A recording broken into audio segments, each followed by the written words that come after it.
Hello, today we're going to be taking a look at the Arctic Bionix F120.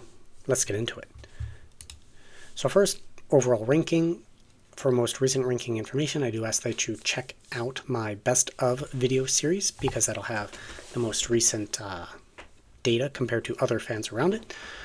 But this is where it ranked when compared to other fans. So the F120, is right there. You just, not the highlighted one, that was the A12X25. And overall it ranked relatively okay, relatively well. Let's check it out. Why does that say P120? Fluid dynamic bearing, this is RPM range, 6-year warranty. Before we get into the data, I would like to thank Mint Mobile for being today's video partner. Thanks to Mint Mobile's wireless plans, it is possible to not only switch away from big, expensive mobile companies, but to also have a quality, affordable plan for me and my family. Mint Mobile's premium wireless plan starts at just $15 a month for a 3-month plan. I can get high-speed data and unlimited talk and text on the nation's largest 5G network. I can bring my own phone along and my current phone number, so you don't need to memorize a new phone number, something I have always found difficult. Switching to Mint is super easy thanks to digital eSIM cards, which most phones have. You can sign up and activate immediately right from your own phone from the comfort of your own home. If your phone doesn't have a digital eSIM card, Mint will ship you a new SIM card free of charge. And right now, new customers, Mint Mobile is offering 50% off their first 12 months of unlimited plan. It's the best deal of the year and only available a limited time. If you're interested in learning more about Mint Mobile and switching, visit my link or by clicking the link in the video description down below. Okay, so the first test is the data simulation test. So the 6, the 9, the 11, and the 14.5 inch marks for different size computer cases. So the 6 mark is representative of a small form factor case, think mini ITX, front to back airflow towards an air cooler, or having a fan at the bottom of your case blowing up towards your GPU. The 9 mark would be a compact tower, think a case that can hold a standard ATX motherboard, but no extra room beyond that. So 220mm class fans in terms of that length. Then we have the 11 inch mark. The 11 inch mark is your standard mid-tower cases. So it would hold 320s in its length. And they have the 14.5 inch mark, which is your truly large towers, 340mm class fans for that size. So we need something to compare against, which is my control fan. As a baseline comparison, the control fan is base 3 parts A12X5 1 part A14, creating a blended 130mm class fan to compare, well, everything up against. And the F120 in this blue line performs actually pretty well compared to my control fan. It falls off a little bit in bigger cases, but it does all right. And the F12 and the Bionix P120 all perform fairly adequately.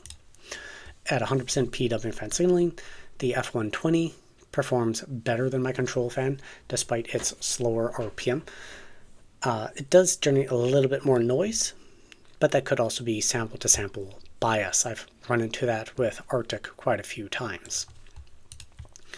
Compared to other fans around it, pretty much in the middle of the pack, a little bit on the low side at bigger cases, but I'd call it adequate.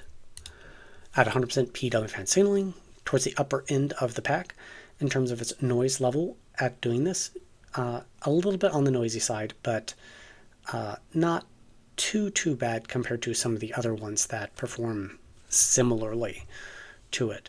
But it is, of course, always up to you to decide what fans you want to buy, what you want to spend your hard-earned money on.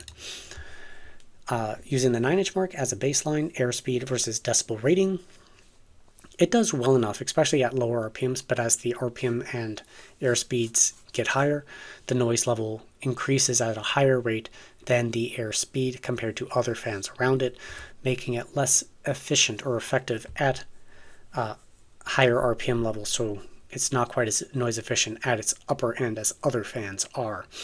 Particularly like the TLB12 Extreme does particularly well, and the P12 Max do particularly well in this testing.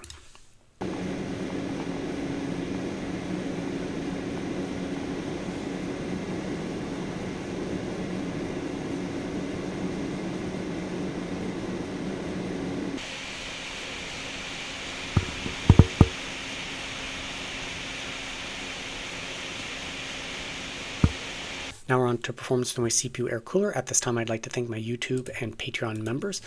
It is you guys that make this channel possible, as well as my subscribers. Recently, I was able to acquire a radiator to start adding that sort of testing in. Unfortunately, I still don't have a test system to add thermal data to it.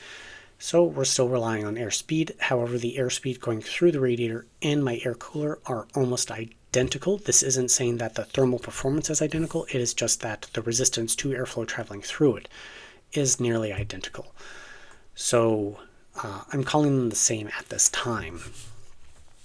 Anyways, so if you would like to support this channel because you like what I'm doing, please think about joining me as a Patreon or YouTube member, or throwing us a super my way. It really does help out this small channel, since I'm completely unsponsored. So the first graph here on the left side is airspeed versus RPM. It's a blade efficiency graph. The F120 is more efficient in its blade design of pushing air through a cooler than my control fan, amazingly. How about in terms of noise efficiency? That's the right graph. So here is where the F12 doesn't do as well. It's a bit noisier than my control fan, but interestingly, doesn't appear to be too much more. Let's take a different look. So this is how it ranks against other fans.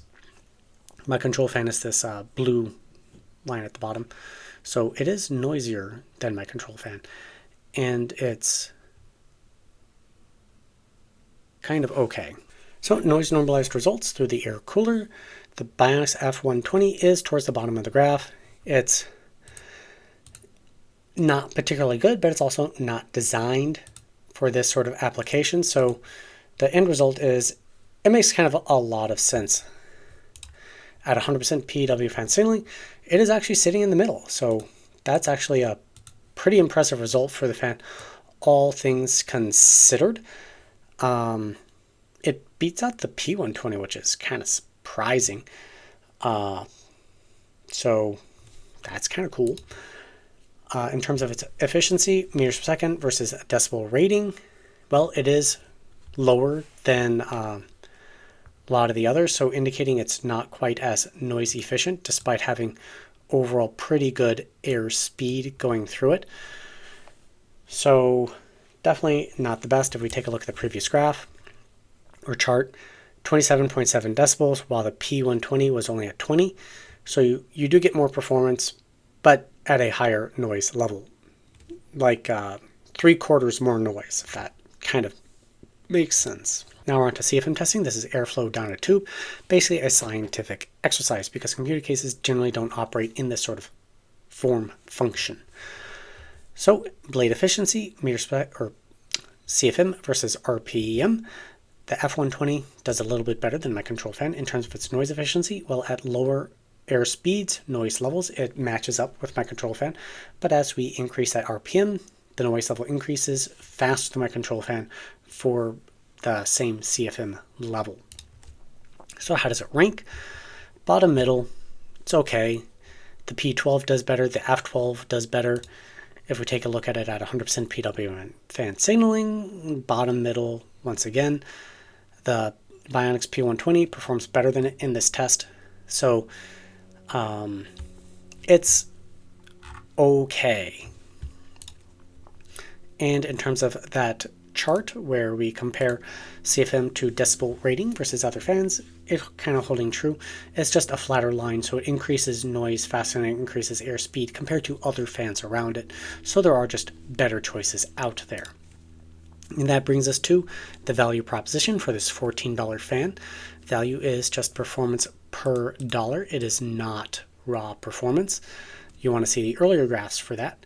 If what you're looking for is to fill your case with computer fans at as cheap a price as possible while still getting reasonable performance, this is where you want to look.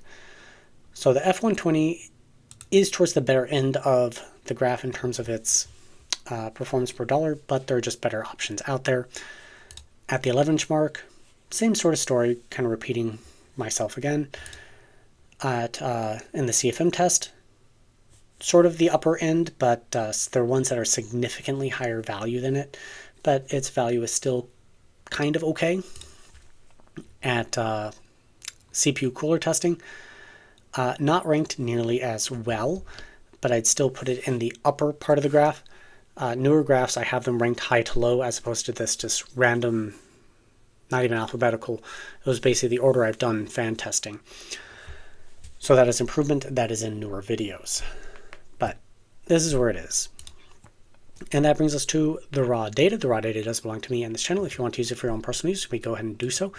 If you want to use it in any sort of monetization program, so that's written journals, whatever, I do ask that you reference me and my channel. After all, I'm the one who generated it. It takes about 2 weeks start to finish to do all the testing to video publication. What do I think about this fan? Well, it's okay. It's not particularly stellar in any category. It's not particularly high value. So if you came with your computer case, go ahead and use it. It's fine. Personally, I wouldn't go out and buy it, but that's me. I think as aesthetic looks pretty good, but I guess that's it. If you were looking for ways to help support this channel, think about joining me as a Patreon or YouTube member. That support really does go a long way in making this channel possible, because I do want to build a couple test systems to really get that thermal data going, as well as other advancements I want to do in this channel, like upgrading some of my testing processes. It also goes a long way in helping support the purpose of buying these fans. They're not, I mean, some of them are cheap, but it is a pretty big expense in the long run. But I know that supporting a random person on the internet is a far cry and not always easy to do. Everybody is in a different financial situation, but giving me a like, hitting that subscribe button does go a long way in helping support this channel. If you've got fans that you'd like me to take a look at in the future, please leave in the comment section down below. If you want to see improvements done to this channel in terms of the video formatting, I ask that you take a look at the new Noctua NF A14X25G2, because that is going a baseline for my newer formatting going forward. While this is a slightly older format for the videos, it's just when I finally got around to publishing videos, and since I'm a one-man show, it takes a lot of time to process the data and update these graphs, and I just didn't have that kind of time to do that. So thank you for your understanding. Anyways, thank you very much for watching my video. I hope you have a great day, and I'll see you next time here on Computer Tech and More.